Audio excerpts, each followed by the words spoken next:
In the beginning, God. Genesis 1 through 2, chapter 1. In the beginning, God created the heavens and the earth. Now the earth was formless and empty. Darkness was over the surface of the deep, and the Spirit of God was hovering over the waters. I had the conversation about this first verse of Genesis with a group of friends over 2 decades ago. And I still remember how it got us all fired up. Even today, when I think about those first 4 words of the Bible, I shiver at the awesomeness of God.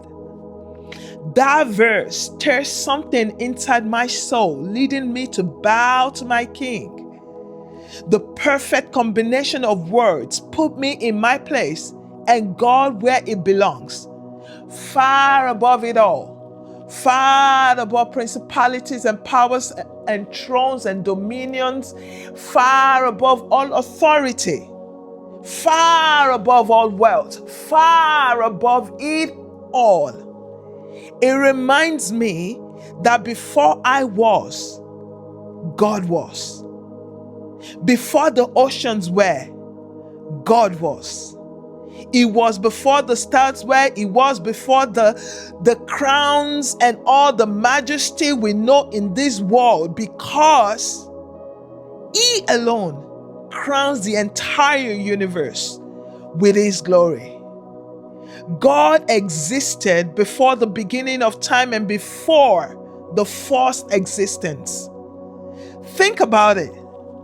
The things that we have taken for granted, the innovations, everything we now know that we didn't know before, God already knew.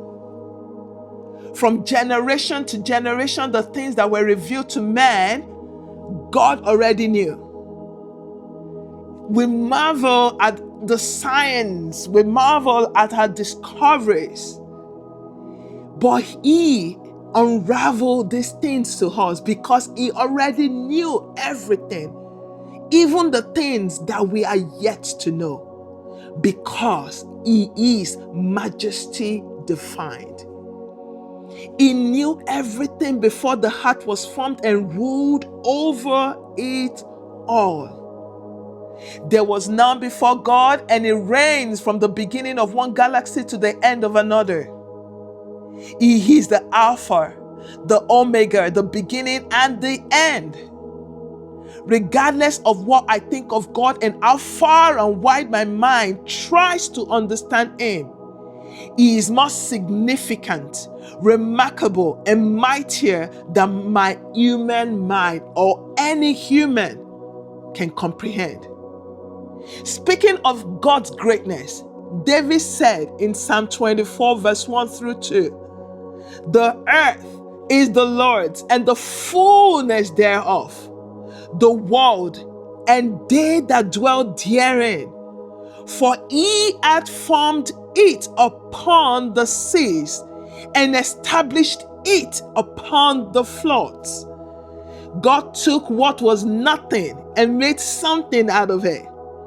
By speaking, He shaped the earth, dividing the waters from the waters and the daylight from the night light.